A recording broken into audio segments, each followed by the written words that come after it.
we are going to be learning about reptiles called monitor lizards.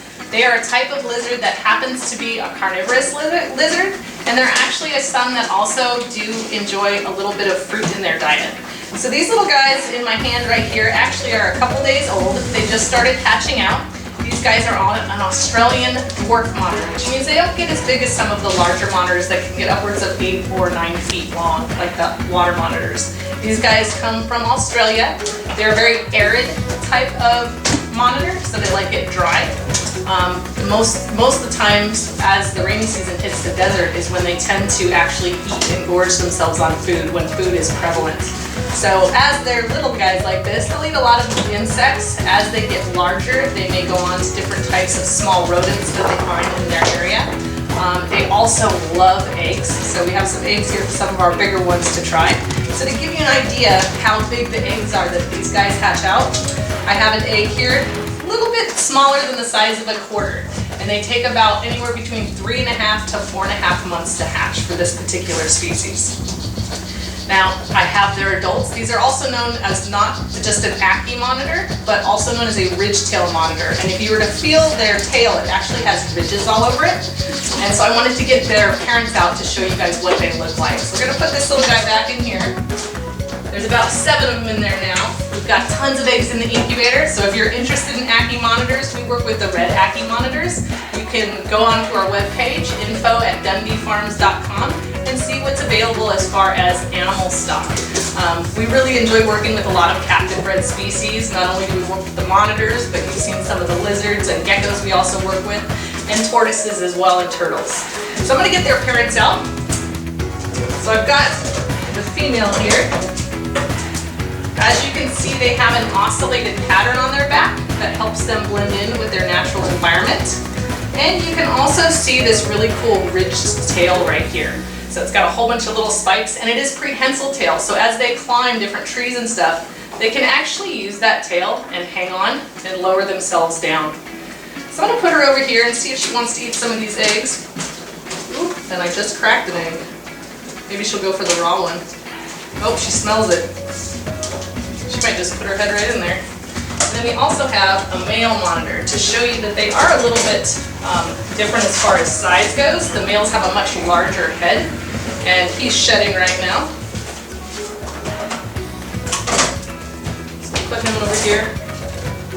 We'll take this egg up because they do like egg and they'll eat their own eggs. We don't want that to happen. So we'll see if they'll kind of... Well, apparently she likes the hard-boiled eggs the best. So these guys will eat raw ones though as well. And like with all lizards, if you look on the side of their head, these guys have a visible ear, a little thin piece of scale that's right there that picks up vibration. These guys also, if you notice, have a forked tongue. Just like snakes, they have that specialized organ in the roof of their mouth that actually helps them sense what is food and what is not food. It's called the Jacobson organ, and that's what enables them to have really enhanced smelling. Monitors are actually able to eat things like carrion, stuff that's been dead for several days that has a funky odor. The bacteria doesn't seem to bother their gut. So in the wild, they will prey on other animals that have been killed, maybe roadkill or killed by another type of predator. So these are our dwarf monitors. I'm going to get out some of our larger monitors. You can probably hear them scratching around in the tubs down here, but I'm going to put these guys away first because they are a smaller monitor. They would be considered a prey item for these other monitors that we have here. Alright, so we're going to put the male away. So these guys are an Australian monitor. The next two I have to show you guys are monitors that are found in South Africa. They're found in the grassland habitats. So we'll bring out our first one. This guy is a savanna monitor. Now as you can hear, he's puffing air out his through his lungs, and that is an intimidating thing that monitors do to kind of scare away different types of predators that might mess with them. The other thing they utilize is this super strong tail that you see back here. It is all muscle. They also store their fat in there, and they'll use that like a whip if something is trying to intimidate them.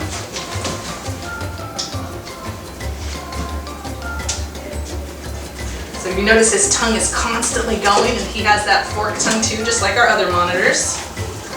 And these guys have very long toes with sharp claws on them that help them climb.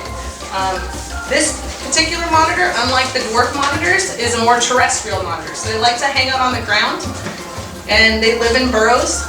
These guys are super active during the rainy season and they tend to burrow down in termite mounds. Monitors have very good eyesight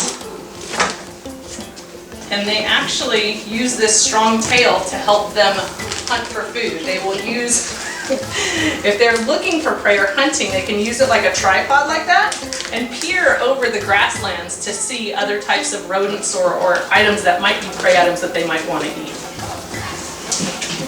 As you can see, these guys also have that oscillated or circular pattern. Whoa, just wanted to take off. That oscillated or circular pattern that helps them blend in the wild. And what I'm going to do is go ahead and get his buddy. This is a Savannah monitor, and these guys average at about like anywhere between like 2.5 to 3.5 feet in length. And they can live well over 20 years if taken care of correctly. All right, we'll put this guy away. You can hear this other guy that's scratching to get out. He's one of our newer animal ambassadors. He's been with us for a couple of years. And he is a white throat monitor, despite the black colored throat right there. We're going to put him up here. Now if you notice, it's kind of hard to see because he's moving his tongue really fast, but he has a tricolored tongue. It's pink, purple, and yellow. And they all like these eggs. Along with eggs, they also enjoy other types of insects and rodents. Basically anything they can find during the rainy season is what they're going to consume.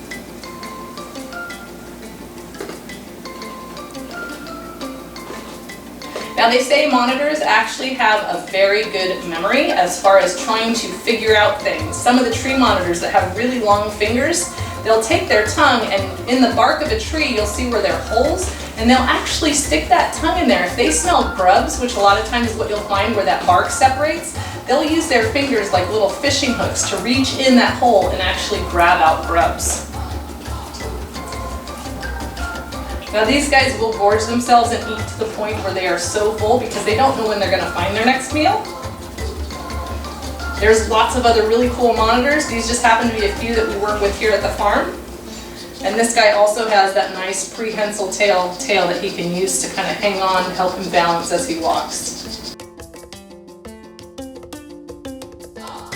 With monitor lizards and lizards in general, typically males are going to be on the larger side than females. These guys will actually get upwards of about 4 to 5 feet. Females are going to be on the smaller end of that range, about 3.5 to 4.5 feet. All right, we're going to put him away. Awesome job. So as you can see, he's using that tail to actually hang on right around my arm. He'll wrap it all the way around. It's very strong, and if I was a threat to him, he certainly would use it as a weapon as well. So monitors are really unique, just like our lizard friends. They actually have 2 reproductive organs that are in their tail for the males, and the females have 2 receptors, because when they mate, they basically kind of come up on the side, and they mate from either one side or the other. Now, monitors are also known to be immune to certain types of snake venom. It doesn't actually bother them if they get bit. So in a fight with a venomous snake and a monitor, who do you think would win? I guess it depends how well that animal gets a hold of the other animal. So there are over 70 different species of monitor lizards, and the largest body being the Komodo dragon. Those guys get upwards of 9 to 10 feet. However, there is also the longest monitor lizard, which happens to be a croc monitor. And even though they're a much smaller body, they are a tree-dwelling lizard. With the length of their tail at full size, they get upwards of like 13 to 15 feet. Well, thank you guys so much for joining us today. I hope you enjoyed our little view of the monitor lizards we have here. Oh, and they also have the smallest monitor lizard, which happens to be the story. Their full size is about 12 inches, so that happens to be the smallest monitor. Well, I hope you guys had fun today. Thank you so much for tuning in, and subscribe to our channel, share with your friends, and we will see you next time at the farm.